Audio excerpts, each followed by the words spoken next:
This episode, Overpopulation Myths from the Sovereign Drift series, is brought to you by Vizkard Studio. Welcome to the deep dive.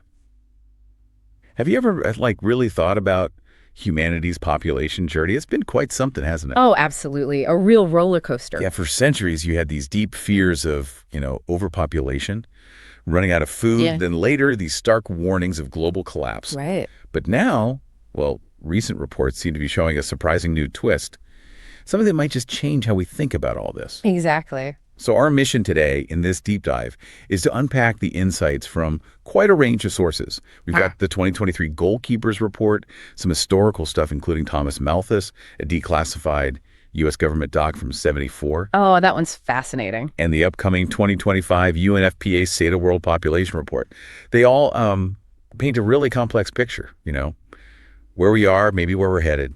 And that's really the core tension, isn't it? This historical narrative, this drumbeat of too many people versus what seems to be emerging now, and maybe even new ways of defining what a crisis even means in this context. Yeah. Our goal isn't really to, pick sides on who was right or wrong back then.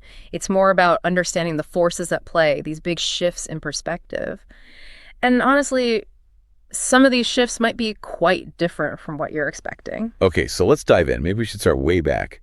Late 1700s. Malthus. Yeah. Thomas Malthus. He introduced this idea, the Malthusian Trap, pretty famous. His core argument was, pretty stark, wasn't it? Very. Basically, population growth will always outrun the food supply. He said humans are sort of impelled to the increase of his species by an equally powerful instinct. But then reason interrupts his career and asks him whether he may not bring beings into the world for whom he cannot provide the means of subsistence.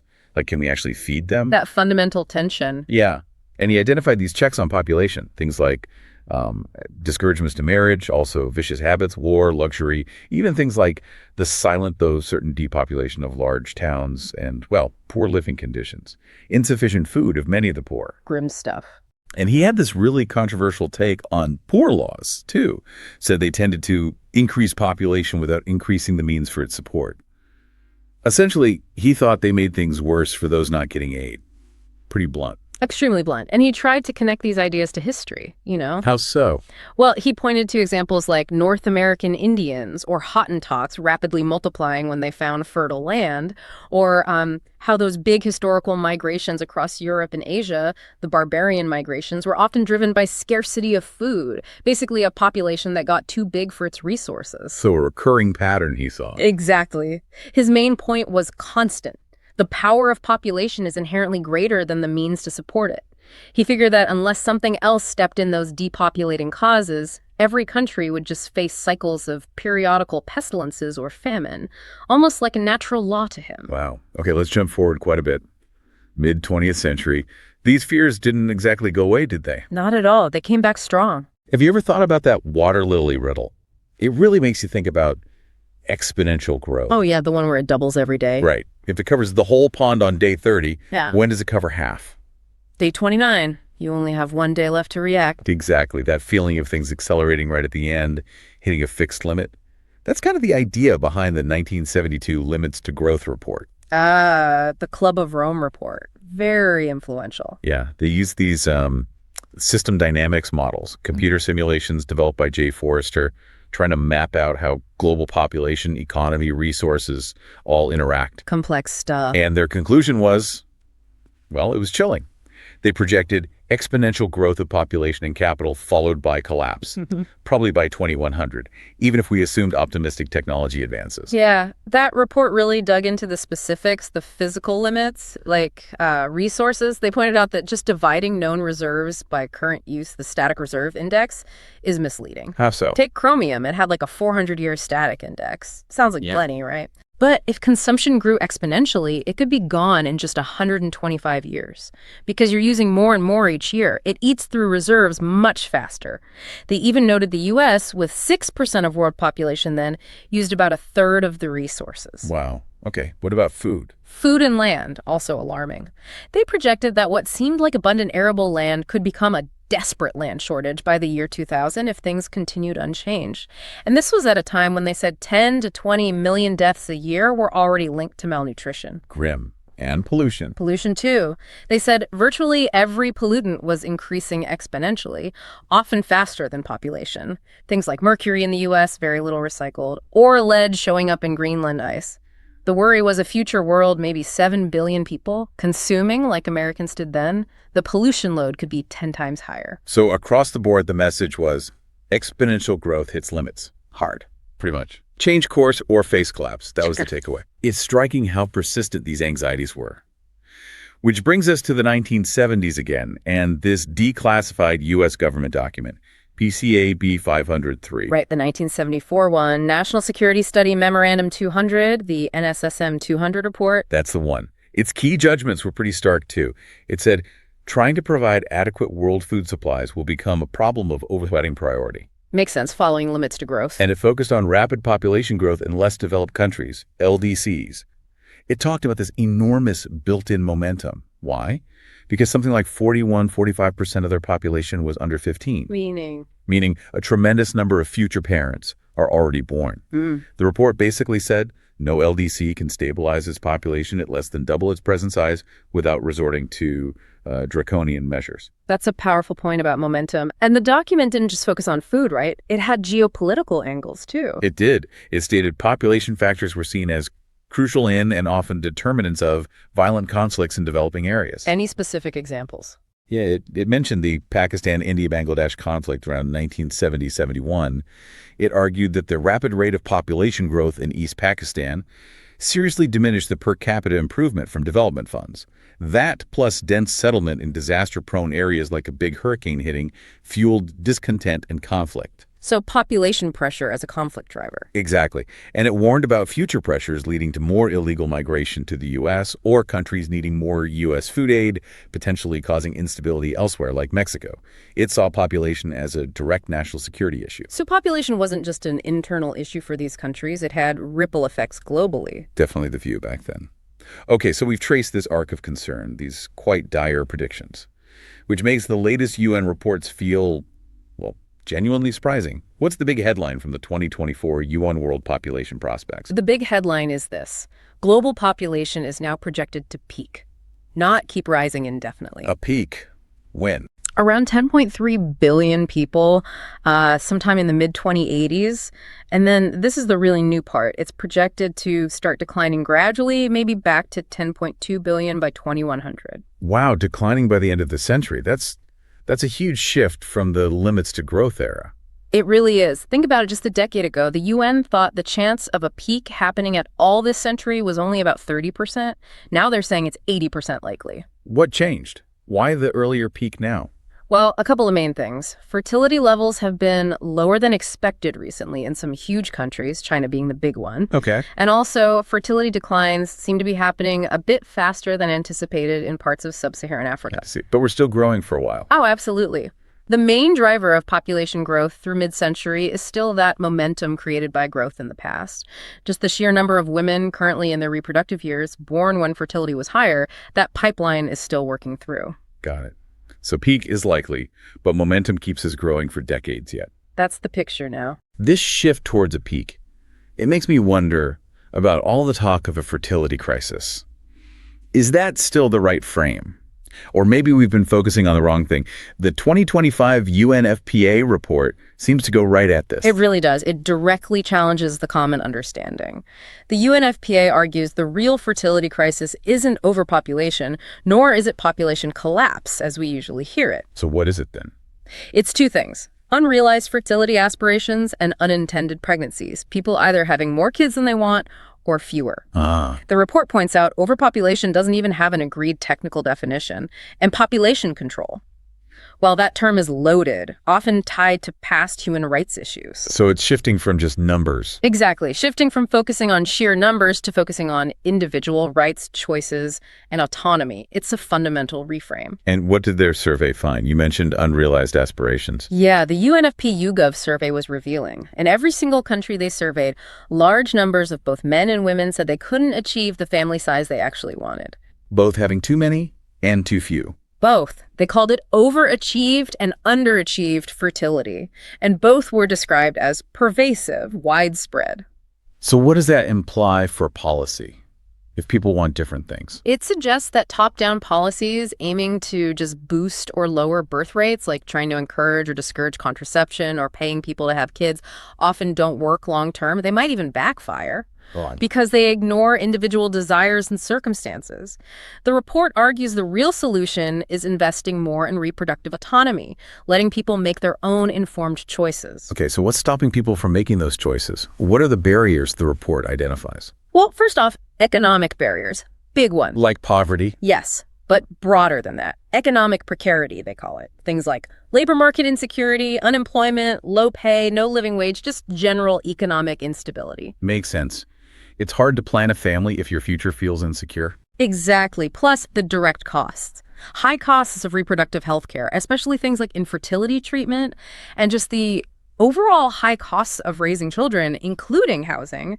It all adds up. We see that reflected in choices, right? People delaying having kids. Absolutely. The mean age for having a first child is now 28 globally, and it's steadily increasing. People are waiting, often for economic stability. Have policies tried to counter this with money, like those cash payments? Some have. Poland, for example, launched a big program in 2016, spent like 2% of its GDP on cash transfers for families with 2 or more kids. Did it work? Boost births? Limited results. Interestingly, fertility among younger women, 20 to 30, actually fell. The report suggests maybe they prioritized education or careers instead, or perhaps they just might resist what they perceive as government pressure to have kids. It shows money isn't always the answer if autonomy isn't there. Fascinating. So beyond direct cash, what about workplace barriers? Things like parental leave? Yeah, the report mentions those family-friendly policies, flex work, parental leave. They exist, but they're available to too few workers globally. Still not the norm everywhere. And what about working from home? That was supposed to help, was it? A mixed bag, it seems. A UK study actually found women working from home were less likely to have a child. Really? Why? Potentially due to worries about negative career impacts, maybe increased domestic workload, and those persistent gender unequal care burdens. The work-life balance promise didn't always pan out equally. Okay, so economic barriers are key. What else? Social and cultural ones. Definitely. The report highlights a common narrative you see, often in headlines, basically blaming women for falling birth rates. Like what? Italian women are shooing motherhood, or Japan's women opt out of marriage, women on reproductive strike, that kind of thing. Right, I've seen those. The report argues this framing is problematic because it often assumes it's purely a free choice by women, and sometimes treats women as unreliable reporters of their own internal desires. It ignores all those other barriers we just talked about. It puts the onus on women, not the system. Pretty much. How are governments reacting to these falling birth rates politically? It's interesting. Many countries have done a complete U-turn. China, Japan, Korea, Thailand, Turkey. They used to try and lower fertility. Now they're trying to boost it. A total reversal. Yeah. And look at India's Andhra Pradesh state. They used to have a law banning political candidates with more than 2 kids. They repealed it. Now they're apparently considering a ban on candidates with fewer than 2. Wow.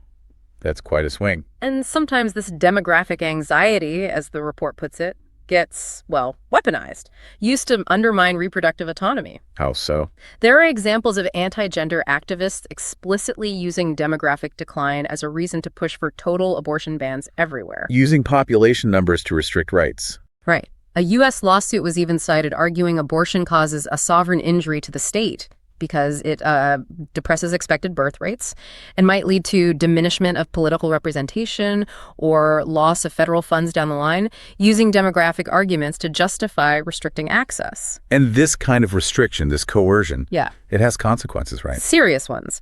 Where abortion is banned or inaccessible, women often resort to unsafe abortions. That accounts for maybe 45% of all abortions globally. It's a leading cause of maternal death. Tragic. And ironically, bans can also lead to more people choosing not to have children at all, voluntarily or involuntarily. The report mentions rising numbers of young adults in the U.S. seeking permanent sterilization after the recent abortion bans. So restricting choice can have the opposite effect of what policymakers might intend. It certainly seems complex. What about other barriers, like infertility itself? That's a crucial piece, too. Sub-Saharan Africa is a paradox here. It has the highest rates of infertility and the highest overall fertility rates. How can that be? A common factor seems to be poor access to basic sexual and reproductive health services. Contraceptive use is lower there. partly due to myths like the incorrect belief that contraceptives cause infertility. And often infertility itself is linked to preventable things like untreated genital tract infections. Plus, access to actual infertility care is very unequal. LGBTQIA plus people, single individuals, ethnic minorities often face exclusion. And assisted reproduction, like IVF, is expensive and doesn't really move the needle much on overall population fertility rates. So again, it comes back to access and equity in healthcare. Fundamentally, yes. You mentioned preventing unintended pregnancies earlier. What role does education play there? A huge role. Data clearly shows that as girls' education levels rise, adolescent pregnancy rates tend to fall. Especially upper secondary schooling, that seems particularly impactful. Why? Just being in school? Partly, but it's also about giving a girl a vision for what is possible in her future. Hope, aspirations beyond early marriage or motherhood. That's powerful. And what about men's role in all this? Critically important. The report cites research, like from South Africa, showing how unplanned pregnancy, lack of father involvement, and economic stress are all deeply linked. So getting men involved is key. Absolutely. There's this great anecdote about a facilitator named Tabo running men's groups, teaching young men about reproductive choices, health, fatherhood, teaching them they could say no, they had the right to wait. And men increasingly want to be more involved in caregiving, but societal norms often get in the way. Changing those norms is part of the puzzle. Okay, so the picture is complex. Economic stability, gender equality, healthcare access, education, involving men. It's all interconnected for achieving reproductive autonomy. That's the core message of the UNFPA report. Let's shift focus slightly. Let's talk about positive steps, innovations making a difference. The 2023 Goalkeepers report had some hopeful examples, right? Yeah. Especially around maternal and child health. Yes, it really highlighted some relatively low-cost innovations that are saving lives, especially in lower and middle-income countries. Like what? Give us an example. Okay, postpartum hemorrhage, PPH, excessive bleeding after childbirth, it's the #1 cause of maternal death, affects millions. So what's the innovation? One simple thing is a better way to spot dangerous blood loss quickly. It's basically a calibrated drape that looks like a V-shaped plastic bag.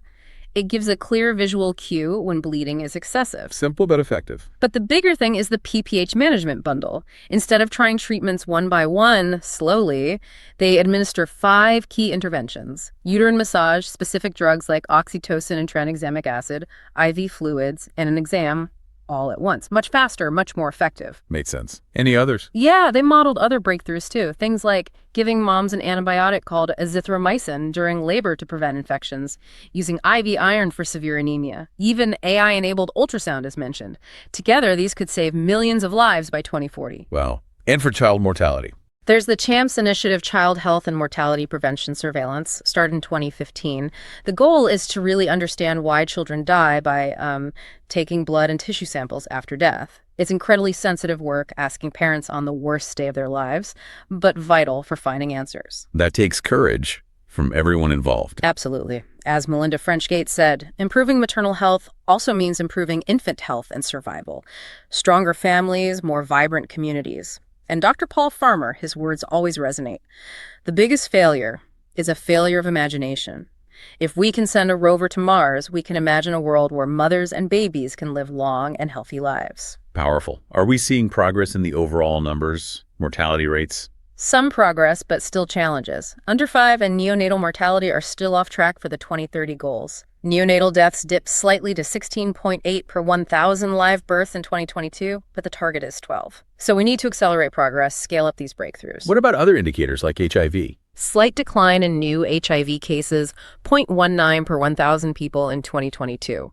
Better, but still far from the 2030 target. Progress is happening, but often too slowly. It's interesting how some of this echoes back to that 1974 document, even though its focus was different. Didn't it also link development to lower birth rates? It did. It noted that certain aspects of economic development and modernization seemed linked to lower fertility. Things like improved healthcare and nutrition to reduce child mortality.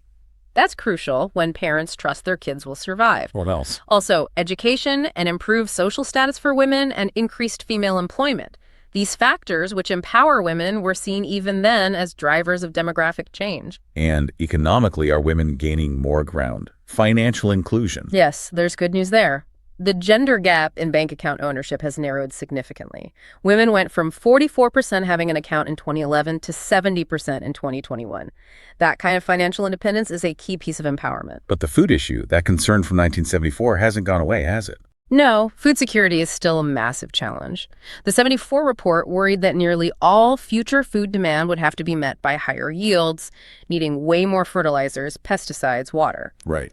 They argued that slower population growth in LDCs back then could make some difference to food requirements by 1985, a substantial difference by 2000, and a vast difference later, basically easing the pressure on food systems and reserves, reducing famine risk.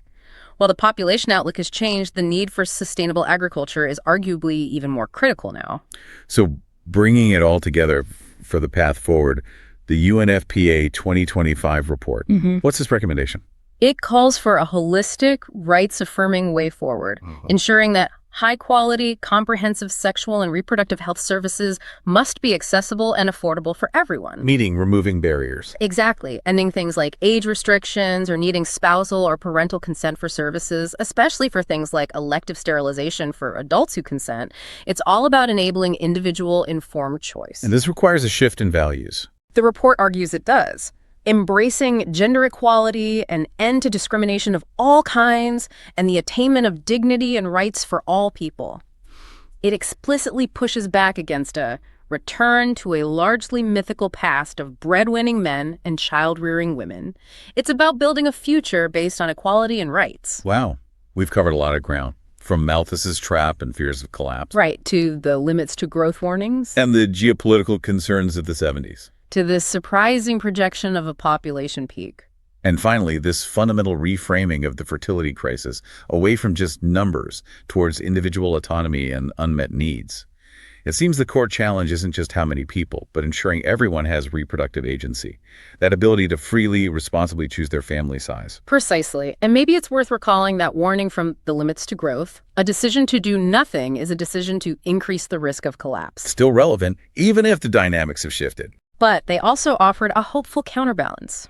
A thought perhaps for you, our listeners, to take away. They wrote that humanity possesses the most powerful combination of knowledge, tools, and resources the world has ever known. He has all that is physically necessary to create a totally new form of human society, one that would be built to last for generations. So we have the means? According to them, yes, the missing ingredients. A realistic long-term goal, and, crucially, the human will to achieve that goal. So the question becomes, what does all this mean for you? What's your role in shaping that future?